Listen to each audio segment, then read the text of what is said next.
Distance and displacement. इसमें अगर short question आता है तो डेफिनेशन के साथ एग्जांपल, डेफिनेशन के साथ डिस्टेंस आता है तो उसकी एग्जांपल, डिस्प्लेसमेंट आती है तो इसकी एग्जांपल। लेकिन लॉन्ग क्वेश्चन आता है तो कंप्लीट डिस्कस करते हैं। सबसे पहले डेफिनेशन है डिस्टेंस की। The length of the path between two points is called distance.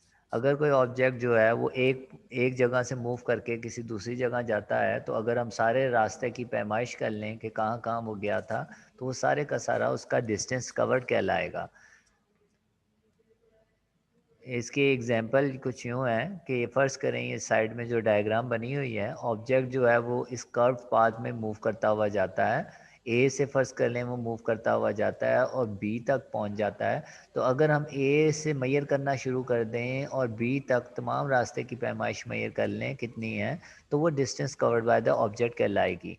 अगर वो एस है इस वक्त, तो एस जो है वो इस वक्त distance covered by the object है। और डिस्टेंस को कैपिटल एस से रिप्रेजेंट करते हैं और इसका यूनिट मीटर होता है। जो हमारे पास डिस्प्लेसमेंट है वो कहलाता है shortest distance between two points which has magnitude and direction. वो इसलिए लिखते हैं क्योंकि ये स्ट्रेट लाइन में होता है। स्ट्रेट लाइन में जितनी चीज़ें होती हैं उनकी डायरेक्शन ज़रूर होती है और वो फिर एक वेक्टर क्वांटिटी बन जाती है और वेक्टर क्वांटिटी में मैग्नीट्यूड और डायरेक्शन होती है। अब इसी एग्जांपल में अगर हम देखें कि ऑब्जेक्ट जो है वो ए से मूव करता हुआ कब बाद में बी तक गया है, तो इस रास्ते की पैमाइश जो थी वो डिस्टेंस थी, लेकिन ये डिस्प्लेसमेंट नहीं है। डिस्प्लेसमेंट के लिए स्ट्रेट लाइन का होना ज़रूरी है। अगर हम ए से बी तक एक स्ट्रेट लाइन ड्रॉ करें तो यही इन दो पॉइंट्स के दरमियान शॉर्टेस्ट डिस्टेंस है और यही डिस्प्लेसमेंट कहलाता है। और डिस्प्लेसमेंट को स्मॉल डी से रिप्रेजेंट करते हैं और इसका यूनिट जो है वो मीटर है हमारे पास। तो डिस्टेंस एंड डिस्प्लेसमेंट अगर लॉन्ग क्वेश्चन आएगा तो सबसे पहले main heading distance and displacement, उसके बाद डिस्टेंस की सब हेडिंग डालेंगे और डिस्टेंस की डेफिनेशन करेंगे। उसके बाद इसके ऊपर जो 3 लाइंस हैं ये एग्जांपल है, डिस्टेंस की एग्जांपल है और इसके साथ डायग्राम 2.17 जो राइट साइड पे बनी हुई है ये डायग्राम हमने बनानी है। 2.17 स्टार्ट में लिखा है फिगर 2.17, तो पेपर में फिगर शोस लिखेंगे, 2.17 नहीं लिखना। और इसमें बस यही बताना है कि ए से बी तक का पार्ट में एक ऑब्जेक्ट मूव कर रहा है। अगर इस सारे रास्ते की लेंथ जो है वो एस हो तो एस जो होगा इसका डिस्टेंस कवर्ड होगा। उसके बाद फिर हमने डिस्प्लेसमेंट की डेफिनेशन करनी है, डिस्प्लेसमेंट की हेडिंग डाल के। और डेफिनेशन के बाद इसकी एग्जांपल है, कंसीडर से लेकर डिस्प्लेसमेंट तक ये इसकी एग्जांपल है, जिसमें प्रीवियस डायग्राम को इस्तेमाल करना है, दोबारा डायग्राम नहीं बनानी। और हमने यही बताना है कि ए से बी तक ऑब्जेक्ट गया है तो ए से बी तक जो है स्ट्रेट लाइन ड्रॉ कर दें। तो ए से बी तक ये शॉर्टेस्ट डिस्टेंस है, इसी को डिस्प्लेसमेंट कहते हैं जो कि स्मॉल डी से रिप्रेजेंट होता है। तो स्टूडेंट्स डेफिनेशन, एग्जाम्पल, इस अगर हम डिस्टेंस की बात करें तो डेफिनेशन के बाद मैंने एग्जाम्पल आप लोगों को बताया था। उसके बाद मैंने यहाँ राइट साइड पे आप लोगों को यूनिट की हेडिंग भी लिखवाई थी। जो जिस बच्चे ने नहीं लिखी हुई वो बच्चे लिख सकते हैं। डिस्टेंस के लिए भी यूनिट की हेडिंग लिखवाई थी, यानी कि डेफिनेशन एग्जाम्पल के बाद यूनिट की हेडिंग, इसके बाद डिस्प्लेसमेंट की डेफिनेशन एग्जाम्पल और फिर यूनिट की हेडिंग। अगर डिस्टेंस की यूनिट की हेडिंग की बात करें तो उसमें हमने लिखना था its symbol is S, capital S, its symbol is S and its unit is metre, it is a scalar quantity. Distance के यूनिट की हेडिंग में हमने लिखा कि इसका सिंबल जो है वो कैपिटल एस होता है, इसका यूनिट एम मीटर होता है और साथ में लिख देना है कि ये एक स्केलर क्वांटिटी है, यानी कि इसकी डायरेक्शन नहीं होती। इसी तरह डिस्प्लेसमेंट की जब डेफिनेशन करेंगे उसके बाद उसकी एग्जांपल लिखेंगे और एग्जांपल के बाद दोबारा एक हेडिंग डालेंगे यूनिट की डिस्प्लेसमेंट के लिए भी, और उसमें हम लिखेंगे it's symbol is D, small D होता है सिंबल डिस्प्लेसमेंट का। इट्स यूनिट इज मीटर, इसका यूनिट भी मीटर होता है। And it is a vector quantity, क्योंकि इसकी डायरेक्शन होती है इसलिए ये एक वेक्टर क्वांटिटी है। तो डिस्टेंस एंड डिस्प्लेसमेंट के बाद हमारा नेक्स्ट टॉपिक आता है स्पीड एंड वेलोसिटी। सबसे पहले चूंकि स्पीड को एक्सप्लेन किया गया है इसलिए यहाँ पे स्पीड एंड वेलोसिटी की बजाय सिर्फ स्पीड की हेडिंग होनी चाहिए, स्पीड, क्योंकि वेलोसिटी की हेडिंग अगर आप देखें तो आपको नेक्स्ट पेज में मिल जाएगी, ये वेलोसिटी की हेडिंग मौजूद है। तो सबसे पहले हमारे पास स्पीड की हेडिंग है और स्पीड के बारे में डिस्कस करना है। स्पीड में सबसे पहले डेफिनेशन, वक्त के लिहाज से कोई ऑब्जेक्ट कितना डिस्टेंस कवर कर पाता है वो हमारे पास कहलाता है ऑब्जेक्ट की स्पीड। जिस तरह हम कहते हैं कि a car is moving with 20 kilometre per hour, इसका मतलब होता है कि 20 किलोमीटर का फासला वो गाड़ी 1 घंटे में तय कर रही है। तो वक्त के लिहाज से डिस्टेंस कवर होना जो होता है वो स्पीड कहलाता है। इसको दो तरीक़ों से डिफ़ाइन कर सकते हैं। एक तो ये है, the rate of distance covered by an object is said to be speed. The rate का मतलब टाइम के साथ रेशो, डिस्टेंस की टाइम के साथ रेशो स्पीड कहलाती है। दूसरी डेफिनेशन हम ये कर सकते हैं जो इस वक्त बोल्ड हुई है, the distance covered by an object in unit time, यानी कि यूनिट टाइम 1 सेकेंड, 1 घंटा, 1 मिनट, इसको यूनिट टाइम कहते हैं। तो यूनिट टाइम में कोई ऑब्जेक्ट कितना डिस्टेंस ट्रैवल करता है वो उसकी स्पीड कहलाती है। तो स्पीड, अगर एस लॉन्ग क्वेश्चन आए स्पीड की डेफिनेशन करनी है और उसके बाद नेक्स्ट पेज में 36 पेज में टॉप पे हमने मैथमेटिकली की हेडिंग डालनी है और मैथमेटिकली जो है वो टेकन बाय इट तक जाएगा। 36 पेज के टॉप से टाइम टेकन बाय इट तक मैथमेटिकली है, जिसमें हमने स्पीड का फार्मूला लिखना है।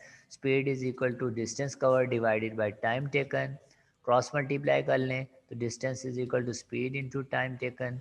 और डिस्टेंस का सिंबल कैपिटल एस, स्पीड का सिंबल वी होता है और टाइम का सिंबल स्मॉल टी होता है।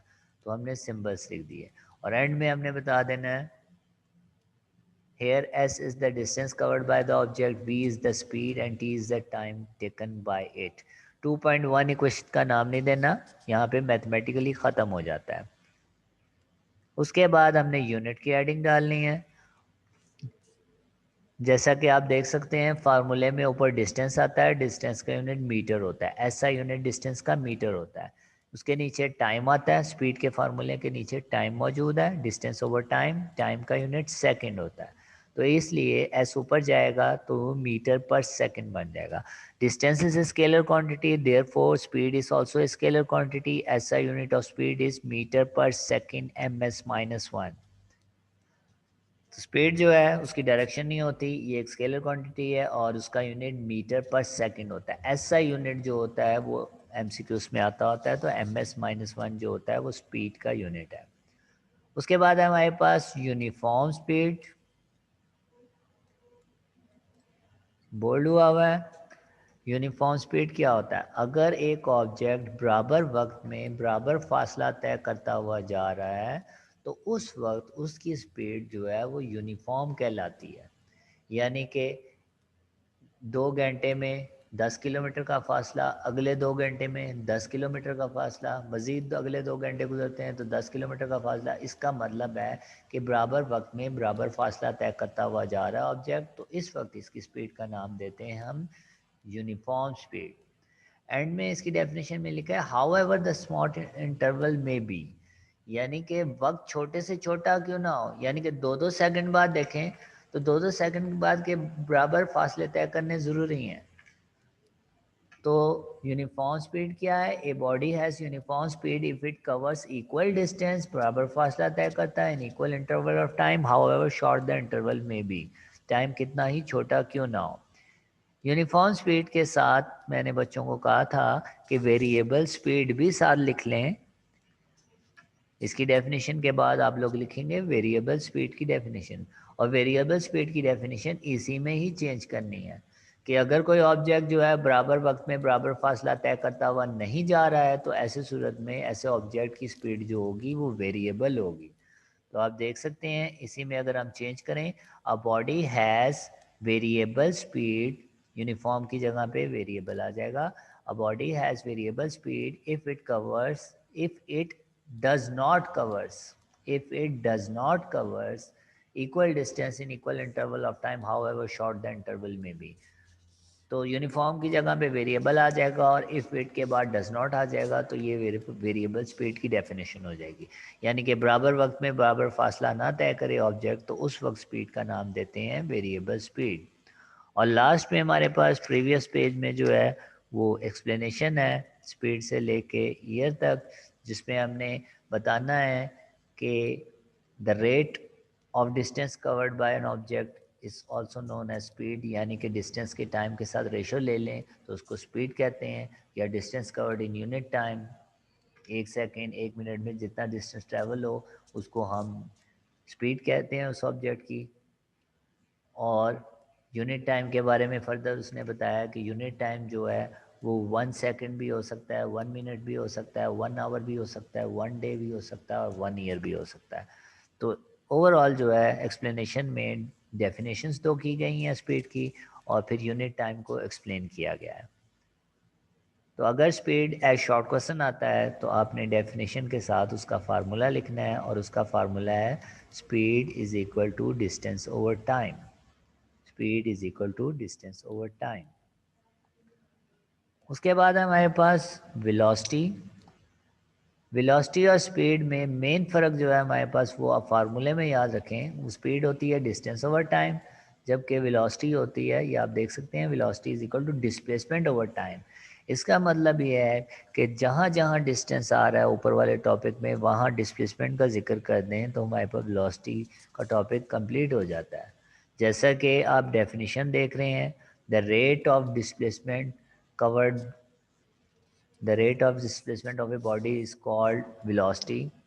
डिस्प्लेसमेंट वक्त के लास्ट से जितना कवर हुआ है उसको उसकी वेलोसिटी कहते हैं। इसको हम ऐसे भी डिफाइन कर सकते हैं, the displacement covered in unit time is said to be its velocity, क्योंकि रेट का मतलब भी टाइम के साथ रेशो है, और यूनिट टाइम का मतलब भी 1 सेकंड में कितना डिस्टेंस कवर हो रहा है उसको भी रेशो ही कहते हैं। तो डेफिनेशन जो थी, the rate of displacement of a body is called velocity, उसके बाद फार्मूला मैथमेटिकली में आएगा, और मैथमेटिकली जो है द वेलोसिटी से स्टार्ट होता है, सॉरी मैथमेटिकली बोल्ड हुए के नीचे है velocity is equal to displacement over time. Velocity का सिंबल वी होता है और स्पीड का भी वी होता है, ये स्मॉल वी है कैपिटल नहीं है। डिस्प्लेसमेंट का डी होता है, टाइम का टी होता है, क्रॉस मल्टीप्लाई कर लें, D is equal to V T. Here d is displacement of the body moving with velocity v in time t। तो formula velocity is equal to displacement over time से लेके v in time t तक जो है ये हमारे पास आएगा mathematically में। उसके बाद यूनिट की हेडिंग है ऐसा यूनिट ऑफ वेलोसिटी। चूँकि हमने फार्मूला पढ़ा है डिस्प्लेसमेंट ओवर टाइम, डिस्प्लेसमेंट का यूनिट मीटर होता है, टाइम का यूनिट सेकंड होता है, तो मीटर पर सेकंड ही यूनिट है इसका। स्पीड का भी ये यूनिट है और वेलोसिटी का भी सेम है। ऐसा unit of velocity is the same as speed, that is metre per second ms-1। और एंड में मैंने एक बात लिखवाई थी, it is a vector quantity.